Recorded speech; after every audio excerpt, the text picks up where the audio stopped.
آج میں آپ کو بتاتا ہوں کہ مزدور کا خواب کیا ہوتا ہے۔ لیکن اس سے پہلے MI5 کڈز کے چینل کو سبسکرائب کریں، لائک اور شیئر کریں۔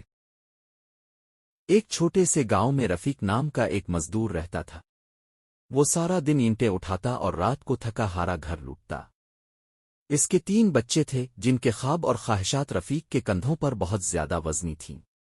غربت کے باوجود رفیق کی ہمیشہ خواہش تھی کہ اس کے بچے تعلیم حاصل کریں اور ایسی زندگی گزاریں جس کا وہ خواب میں بھی نہیں سوچ سکتا تھا۔ ہر صبح رفیق اپنی بیوی فاطمہ کو دیکھ کر مسکراتا اور کہتا، بس تھوڑی اور محنت کر لو فاطمہ، ہمارے بچوں کے دن بدل جائیں گے۔ فاطمہ یہ بھی جانتی تھی کہ رفیق کی محنت صرف ایک دن کے کھانے کے لیے نہیں بلکہ ایک روشن مستقبل کے لیے تھی۔ ایک دن رفیق کے کام کی جگہ پر ایک بڑی عمارت کی تعمیر شروع ہو گئی۔ یہ ایک سکول تھا۔ رفیق کے دل میں خوشی کی لہر دوڑ گئی۔ وہ جانتا تھا کہ ایک بار یہ سکول بن گیا تو اس کے بچے یہاں پڑھ سکیں گے۔ اس نے اٹھائی ہر اینٹ کے ساتھ اس نے اپنے بچوں کے مستقبل کا تصور کیا۔ مہینے گزر گئے، عمارت مکمل ہوئی اور سکول کھل گیا۔ لیکن قسمت میں عجیب کھیل تھا۔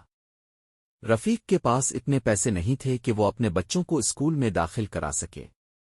اس کی آنکھوں میں اداسی چمکنے لگی لیکن وہ ہار ماننے والا نہیں تھا۔ ایک دن سکول کے ہیڈ ماسٹر نے رفیق کو کام کرتے دیکھا اور اس کی ایمانداری سے بہت متاثر ہوئے۔ وہ رفیق کے قریب آیا اور بولا، رفیق بھائی، اپنے اس اسکول کی اینٹیں بچھا دی ہیں اور میں چاہتا ہوں کہ آپ کے بچے یہاں مفت تعلیم حاصل کریں۔ رفیق کی آنکھوں میں آنسو آ گئے۔ اس نے فوراً اپنے بچوں کو بلایا اور انہیں سکول میں داخل کروا دیا۔ آج رفیق کے بچے بڑے ہو کر اعلیٰ عہدے پر فائز ہو چکے ہیں، لیکن وہ اپنے والد کی محنت اور قربانی کو کبھی نہیں بھول سکتے۔ یہ ایک مزدور کی حقیقی جیت ہے۔ اپنی محنت سے وہ دوسروں کے لیے امید اور خوابوں کی بنیاد رکھتا ہے۔